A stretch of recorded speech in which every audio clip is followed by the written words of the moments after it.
Hello, அஸ்ஸலாமலைக்கும் everyone. Welcome to Jamila kitchen. எல்லோரும் எப்படி இருக்கீங்க? இன்றைக்கி ஜெமிலா கிச்சனில் தேங்காய் கஞ்சி ரெசிபி தான் பார்க்க போகிறீங்க. ஸோ நான் வந்து இந்த கப்பில் 2 கப்பு புழுங்கரிசி எடுத்துருக்கிறேன். ஸோ அதோட 1 டேபிள் ஸ்பூன் வெந்தயம் சேர்த்துட்டு, ஒரு முழு பூண்டு உரிச்சிட்டு அதையுமே இதில் சேர்த்துக்கிற போகிறோம். ஸோ சேர்த்துட்டு இதை ஃபஸ்ட்டு வந்து நல்லா வாஷ் பண்ணிக்கிற போகிறோம். வாஷ் பண்ணிவிட்டு தண்ணி ஊற்றி நம்ம ஸ்டவ்வில் வந்து வைக்க போகிறோம்.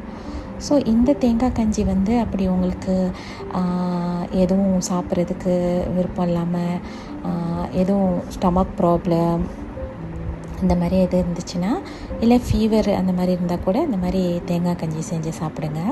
உங்களுக்கு ஆப்படைட் வந்து கொஞ்சம் நல்லாயிருக்கும். ஸோ இது வந்து அப்புறம் கொதித்து வர நேரத்தில் நம்ம இன்னும் கொஞ்சம் தண்ணியுமே ஆட் பண்ணிக்கிற போகிறோம். ஸோ இதையுமே நல்லா காஞ்சி வர அளவுக்கு நம்ம குக் பண்ண போகிறோம். ஸோ இதில் வந்து கொஞ்சோண்டு சஸ்மி ஆயில் சேர்த்துக்கிற போகிறோம். ஸோ இந்த மாதிரி அதை மிக்ஸ் பண்ணி விட்டுக்கிறணும். ஸோ இதிலே நம்ம வந்து 1 டேபிள் ஸ்பூன் உப்புமே சேர்த்துக்கிற போகிறோம்.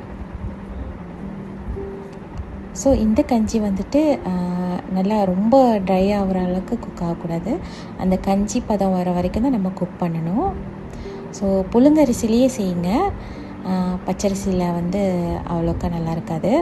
ஸோ அதோட நம்ம வந்துட்டு 1 கப்பு கோகோனட் மில்க் இதில் ஆட் பண்ணிக்கிற போகிறோம். ஸோ அதையுமே நல்லா மிக்ஸ் பண்ணிக்கிறணும். இதை வந்து நல்லா அப்படி சேர்த்ததுக்கு பிறகு நம்ம ஸ்டவ் ஆஃப் பண்ணிடும். ஸோ சூப்பரான தேங்காய் கஞ்சி ரெடி ஆயிரும். இது வந்து நீங்கள் துவையல் அரைச்சி அப்புறம் பழைய மீன் குழம்பு இந்த மாதிரிலாம் இருந்துச்சுன்னா வச்சு சாப்பிடுங்க, ரொம்பவுமே நல்லாயிருக்கும். ஸோ வாரத்தில் ஒரு நாள் இந்த மாதிரி தேங்காய் கஞ்சி சாப்பிட்டிங்கன்னா உங்களுக்கு உடம்புக்கும் ரொம்ப நல்லது.